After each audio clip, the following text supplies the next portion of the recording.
yayin da ake shiga kwanaki 10 ƙarshe na watan azumin watan Ramadana mai albarka, a kowace shekara al'umma da dama sukan fita sallar dare wato sallar tahajjud dan neman albarka da ke cikin dararen har ma da neman dacewa da rahamar Ubangiji kamar yadda addinin musulunci ya tanadar. Sai dai kuma akan samu wasu ɓata gari daga cikin al'umma da suke yin abin da ya saba wa koyarwa addinin Islama, inda wasu cikin samari da 'yan mata sukan fake da wannan lokaci na sallar dare domin aikata tasu ta'asar. A gefe guda wasu matasan suka yi amfani da wannan dama wajen kwacen kayayyakin jama'a kamar kwacen wayoyi, kuɗi da sauransu. Kafar yaɗa labarai ta Fairlight ta yi nasarar zantawa da wasu mata da suka fito sallar ta tahajjud, inda suka bayyana mana ra'ayinsu akan al'amarin. Mutum in ya gane kawai abin da ya kai shi ya yi abin da ya kamata, saboda shi wannan wata ne wanda ake buƙatar mutum ya samu nutsuwa da kwanciyar hankali kuma ya tsaya ya bauta wa Ubangiji yadda ya kamata. Shi yasa nake jan hankalin 'yan mata da samari don Allah idan an je sallah a nutsu banda zance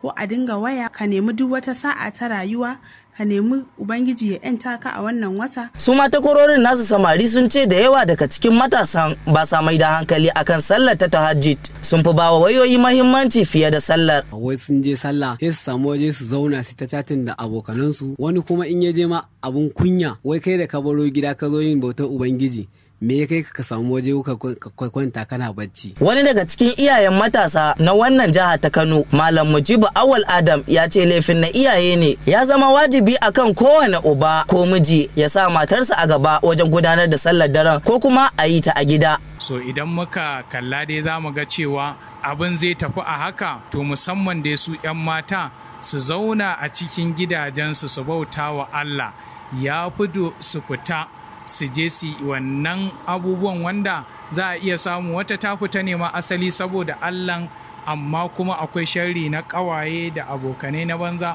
wanda za su iya janye hankalinta. Idan har mutum ba kai za ka fita da yarinyarka ba da yarka a je gurin sallan nan ku je tare ku dawo tare, to gara ka batta ta zauna a cikin gida ta sallah nafila raka'a 2 ya fi muhimmanci da ta fita a tsakar dare baka san ina ta dosa ba. Haka zalika mun ji ta bakin kwamandan bijilanti na unguwar Hausawa Tukur Sani akan kowane yunkuri suke yi wajen dakile wannan ta'ada. In kuma har mun same ka da laifin da muke nema, to gaskiya muna da wa'anda za mu kirawo daga cikin mahukuntan gwamnati za su zo har inda muke su dau mutum su tafi da shi. Haka zalika in mace muka samu tana aikata laifukan da bai dace ba, to ita ma muna da hizba ta bangaren gwamnati, su ma za mu kira su dau yarinya, daga baya idan iyayenta sun zo za mu tafi da iyayen har gaban hizba. Sheikh Malam Hadiyatullah limami ne a masallacin Juma'a na Yar Akwa da ke unguwar Na'ibawa a jihar Kano, ya bayyana mana matsayin sallar dare da yadda ya kamata a gudanar da ita. Amma a hakikanin gaskiya fitowar sallar tahajjud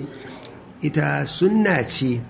wacce ta zo daga Sayyidina Umar da Allah ta kara tabbata a gare shi, yadda manzo sallallahu alaihi wasallama an ce yayi a rayuwarsa sau daya, to amma kuma daga wannan lokacin bai sake fitowa, amma kuma ya sunnanta mana ya kudaitar da al'ummarsa gabaki daya. Daga ƙarshe ya ce Allah da manzansa ba sa maraba da duk wani mai shakiyanci ko zalunci akan mumini. Ya zai a ce a irin wannan lokaci mai tsada matashi a ganka gwarzo maimakon a ganka cikin masallaci don raya wannan dare mai tsada, amma a ganka a gefe ko kuma a ganku a gefe kuna irin wannan hirace ƙarshe ma ba abin da za ka dinga tarawa sai dai hirar duniya ko kuma a ɗauko waya a yi ta chatin a ciki, wannan ba shi da fa'ida gaskiya. Fatanmu Allah ka datar da mu a cikin dararen masu albarka. Idris ya Udodo ɗauke da rahoton.